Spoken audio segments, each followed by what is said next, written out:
ಕನಕೋತ್ಸವ ಇದು ಪ್ರತಿಭೆಗಳ ಮಹೋತ್ಸವ.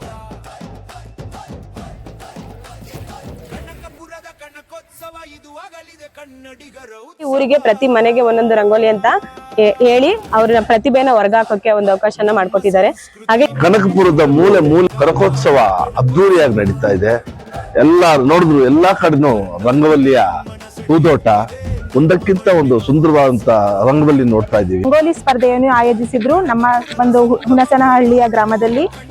ಎಲ್ಲಾ ಒಂದು ಮಹಿಳೆಯರು ಅವರ ಒಂದು ಪ್ರತಿಭೆಯನ್ನ ಹೊರ ಹಾಕುತ್ತಾ ಅವರಿಗೆ ಅಭಿನಂದನೆಯನ್ನ ತಿಳಿಸ್ತಾ ಇದ್ದಾರೆ. ರಂಗೋಲಿ ಸ್ಪರ್ಧೆ ಅದಲ್ಲ, ಅದು ನಿಜವಾಗಿ ಹೇಳ್ತೀನಿ, ಸೆಲೆಕ್ಷನ್ ಮಾಡಿದ್ದು ಮಾತ್ರ ಕನಕ ಉತ್ಸವಕ್ಕೆ ಇದೊಂದು ಮಾದರಿ.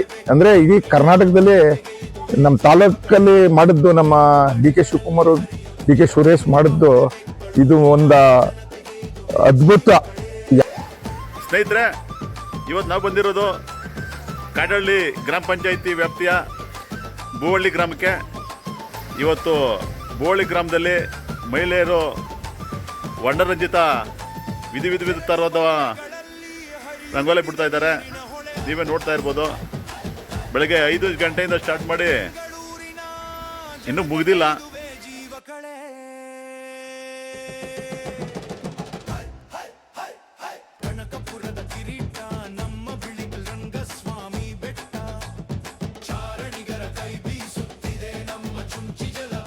ಅವ್ರಿಗೆ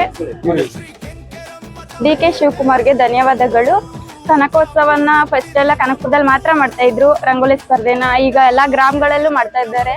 ಅದರಲ್ಲಿ ಸ್ವಲ್ಪ ಜನ ಮಾತ್ರ ಹೋಗ್ತಾ ಇದ್ರು, ಇನ್ ಸ್ವಲ್ಪ ಜನ ಹೋಗ್ತಾನೆ ಇರ್ಲಿಲ್ಲ. ಅವ್ರಿಗೆಲ್ಲ ಒಂದು ಅವಕಾಶ ಸಿಕ್ತು. ಅವರಿಂದ ಎಷ್ಟೋ ಒಂದು ಉಪಕಾರ ಆಗೈತೆ. ರಂಗೋಲಿ ಸ್ಪರ್ಧೆಯಿಂದ ಬರೀ ಕನಕಪುರದಲ್ಲಿ ಮಾತ್ರ ನಿರ್ವಹಿಸ್ತಾ ಇದ್ರಿಂದ ವಯಸ್ಸಾದವರು ಯಾರು ಹೋಗಕ್ ಆಗ್ತಾ ಇರ್ಲಿಲ್ಲ. ಇವಾಗ ಎಲ್ಲರೂ ಪಾರ್ಟಿಸಿಪೇಟ್ ಮಾಡ್ಬೋದು. ಇವಾಗ 5 ಗ್ಯಾರಂಟಿಗಳು ಕೊಡೋದ್ರಿಂದ ತುಂಬಾ ಉಪಯೋಗ ಆಗೈತೆ. ಯುವ ನಿಧಿ, ಅನ್ನಭಾಗ್ಯ, ಗೃಹ ಜ್ಯೋತಿ, ಗೃಹಲಕ್ಷ್ಮಿ ಎಲ್ಲದಿಂದ ಮಹಿಳೆಯರಿಗೆ ತುಂಬಾ ಉಪಯೋಗ ಆಗ್ತಾ ಇದೆ. ಫ್ರೀ ಬಸ್ಸಿಂದ ಕೆಲ್ಸಕ್ಕೆ ಹೋಗ್ತಾ ಇರೋರಿಗೆಲ್ಲ ತುಂಬಾ ಹೆಲ್ಪ್ ಆಯ್ತೈತೆ. ಡಿ ಕೆ ಶಿವಕುಮಾರ್ಗೆ ಧನ್ಯವಾದಗಳು.